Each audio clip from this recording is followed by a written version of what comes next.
स्वर्ग के लिए रास्ता। महात्मा बुद्ध के समय की बात है।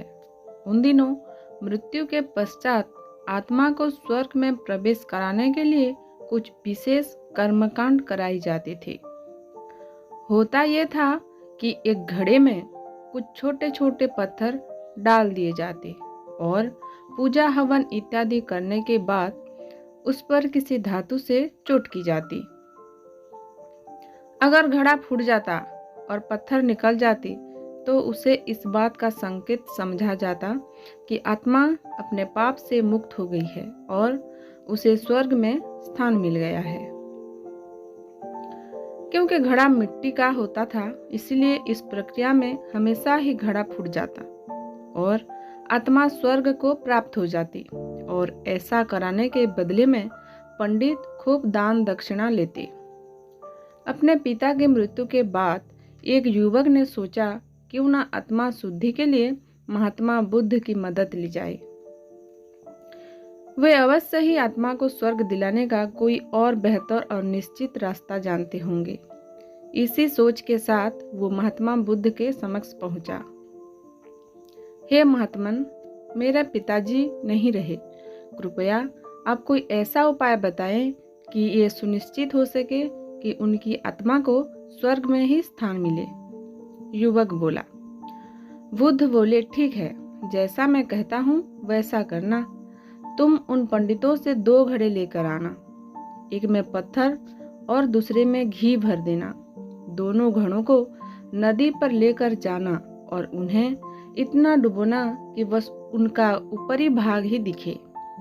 उसके बाद पंडितों ने जो मंत्र तुम्हें सिखाए हैं उन्हें जोर जोर से बोलना और अंत में धातु से बनी हथौड़ी से उन पर नीचे से चोट करना। और ये सब करने के बाद मुझे बताना कि क्या देखा। युवक बहुत खुश था। उसे लगा कि बुद्ध द्वारा बताई गई इस प्रक्रिया से निश्चित ही उसके पिता के सब पाप कट जाएंगे और उनकी आत्मा को स्वर्ग की प्राप्ति होगी। अगले दिन युवक ने ठीक वैसा ही किया और सब करने के बाद वो बुद्ध के समक्ष उपस्थित हुआ। आओ पुत्र, बताओ तुमने क्या देखा, बुद्ध ने पूछा। युवक बोला, मैंने आपके कहे अनुसार पत्थर और घी से भरे घड़ों को पानी में डालकर चोट की। जैसे ही मैंने पत्थर वाले घड़े पर प्रहार किया, घड़ा टूट गया और पत्थर पानी में डूब गए।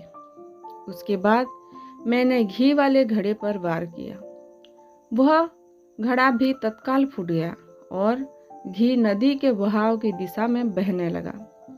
बुद्ध बोले, ठीक है, अब जाओ और उन पंडितों से कहो कि कोई ऐसा पूजा यज्ञ इत्यादि करें कि वे पत्थर पानी के ऊपर तैरने लगे और घी नदी की सतह पर जाकर बैठ जाए।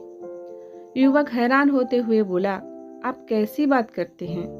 पंडित चाहे कितनी भी पूजा करे, पत्थर कभी पानी पे नहीं तैर सकता और घी कभी नदी की सतह पर जाकर नहीं बैठ सकता। बुद्ध बोले, बिल्कुल सही, और ठीक ऐसा ही तुम्हारे पिताजी के साथ है। उन्होंने अपने जीवन में जो भी अच्छे कर्म किए हैं वो उन्हें स्वर्ग की तरफ उठाएंगे और जो भी बुरे कर्म किए हैं वे उन्हें नरक की ओर खींचेंगे।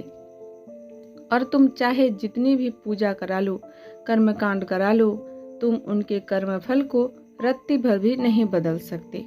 युवक बुद्ध की बात समझ चुका था कि मृत्यु के पश्चात स्वर्ग जाने का सिर्फ एक ही मार्ग है और वो है जीवित रहते हुए अच्छे कर्म करना। तो फ्रेंड्स, आज की कहानी आपको कैसी लगी कमेंट करके जरूर बताएं और नेक्स्ट कहानी का इंतजार करें। Thank you.